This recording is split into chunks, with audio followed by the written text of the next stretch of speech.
Hi friends, welcome to my channel. இன்றைக்கி நம்ம சூப்பரான ஒரு ஈவினிங் ரொட்டீன் தான் பார்க்க போகிறோம். ரொம்பவே சிம்பிளாக இருக்கும். ஃபஸ்ட்டு பார்த்திங்கனாக்கா வேர்க்கடலை வந்து வேக வச்சு சாப்பிட்றதுக்காக வேக வச்சுருக்கேன். ரொம்பவே ஹெல்த்தியானது ஒன்று. இந்த சீசனில் வந்து இது நல்லாவே கிடைக்கும். ஸோ எல்லாருமே வந்து சாப்பிட்றது ரொம்ப நல்லது. பச்சை வேர்க்கடலை ரொம்ப ரொம்ப நல்லது. அப்புறம் இந்த சைட் பார்த்திங்கனாக்கா விளக்கெல்லாம் வந்து கழுவி எடுத்து காய வச்சுருக்கேன். அடுத்து என்ன வேலை பார்க்க போகிறேன்னாக்கா, நாங்கள் வந்து நைஸ் உப்பு வந்து வாங்க மாட்டோம். இந்த மாதிரி கல்லுப்பு வாங்கி அதுதான் வந்து பொடி பண்ணி வச்சுக்குவோம்.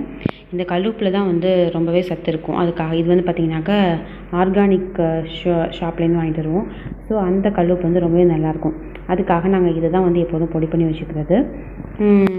அதுக்காக நான் வந்து இப்போ அரைக்க போகிறேன். அரைச்சி பொடி பண்ணி வச்சுக்க போகிறேன். இதே நேரத்தில் பார்த்திங்கனாக்கா இந்த சைட் டீயும் போட்டுக்கிட்டே இருக்கேன். பாருங்கள், நல்லா நைஸாக நம்ம கடையில் வாங்குகிற பொடி மாதிரியே அரைச்சாச்சு. இதை தான் நாங்கள் யூஸ் பண்ணிக்கிட்டு இருக்கோம். அடுத்து இதை வந்து இன்னொரு இதில் போட்டு வச்சாச்சு. அடுத்து இந்த சைட் பார்த்திங்கனாக்கா டீ நல்லா கொதிச்சு வந்துருச்சு. இந்த வீடியோஸ் எல்லாம் பார்த்திங்கனாக்கா நான் முன்னாடி எடுத்தது, அதாவது நான் கன்சீவாக அந்த டயத்தில் எடுத்தது. கொஞ்சம் வந்து பால் வந்து உரைக்காக எடுத்து வச்சுருக்கேன். அடுத்து பார்த்திங்கனாக்கா நைட்டுக்கு வந்து தோசைக்கு வந்து சட்னி அரைக்க போகிறேன். இதெல்லாம் முடிச்சுட்டு இப்போ டைம் வந்து ஒரு 7 o'clock இருக்கும். இப்போ வந்து நான் வந்து சட்னி அரைக்கிறதுக்காக வந்து வெங்காயம் நறுக்கிறேன்.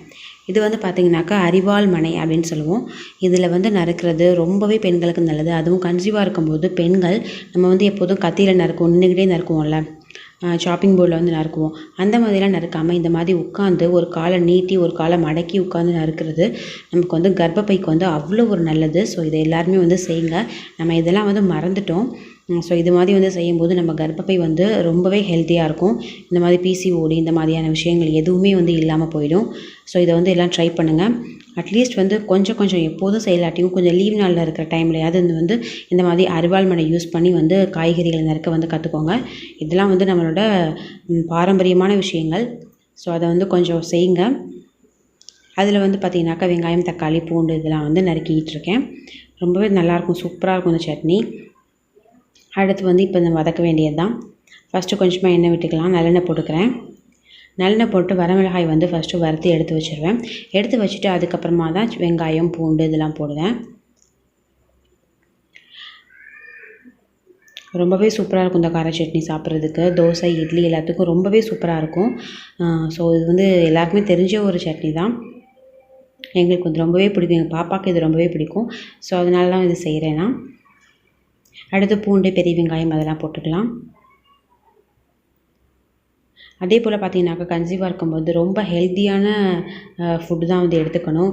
ஏனோ தானோன்னு சாப்பிடக்கூடாது. ரொம்பவே ஹெல்த்தியாக சாப்பிடணும் எல்லாமே. பார்த்திங்கனாக்கா எனக்கு பார்த்திங்கனாக்கா எப்போதுமே வந்து பூங்கார் அரிசின்னு இருக்குது. அது வந்து எனக்கு வந்து சாப்பிட வந்து ஹஸ்பண்ட் வந்து வாங்கிட்டு வந்தாங்க. ஒரு 5 மாதத்துக்கு அப்புறமே வந்து நான் ஃபுல்லுமே பூங்கார் அரிசி அப்படிங்கிறது தான் சாப்பிட்டேன். ஸோ அது எப்படி சாப்பிடணும், அதோடய பயன்கள் என்ன அப்படிங்கிறதெல்லாம் நான் வந்து அடுத்தடுத்த வீடியோஸில் வந்து போடுறேன். இப்போ பாருங்கள், சட்னி நல்லா வதக்கியாச்சு. இதை நல்லா ஆற வச்சதுக்கப்புறமா அரைச்சி எடுத்துக்க போகிறோம். அவ்வளோதான். அரைச்சதுக்கப்புறமாக்க திரும்பி எண்ணெய் ஊற்றி கடுகு போட்டு தாளித்து எடுத்துக்கலாம்.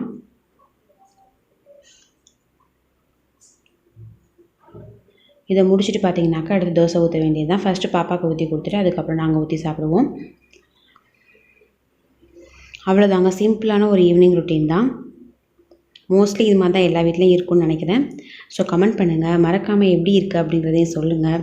அடுத்தடுத்த வீடியோஸில் நான் பூங்கார் அரிசி பற்றின விஷயங்கள் எல்லாத்தையுமே வந்து சொல்கிறேன். ஸோ மறக்காமல் சேனலை லைக் பண்ணுங்கள், ஷேர் பண்ணுங்கள்.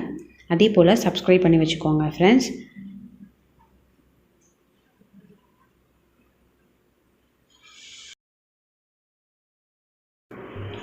அதே போல் பார்த்திங்கனாக்கா தோசையெல்லாம் வந்து நம்ம நான்ஸ்டிக் தவாவில் போடாமல் இந்த மாதிரி இரும்பு கல்லில் போடுறது ரொம்பவே நல்லது. நம்ம எவ்வளோ இரும்பு பாத்திரங்கள் யூஸ் பண்ணுறோமோ அவ்வளோ வந்து உடம்புக்கு நல்லது. இப்போ ஃபஸ்ட்டு வந்து தோசை பார்த்திங்கனாக்கா எங்கள் பாப்பாவுக்கு தான் ஊற்றிக்கிட்டு இருக்கேன். ஸோ நெய் போட்டு நல்லா அவளுக்காக கொடுத்துட்டு அதுக்கப்புறம் தான் நான் ஊற்றிக்க போகிறேன். அவ்வளோதான் ஃப்ரெண்ட்ஸ், இந்த வீடியோ வந்து முடிஞ்சது. ஸோ மறக்காமல் எப்படி இருக்குது அப்படிங்கிறத சொல்லுங்கள், கமெண்ட் பண்ணுங்கள். நன்றி, வணக்கம்.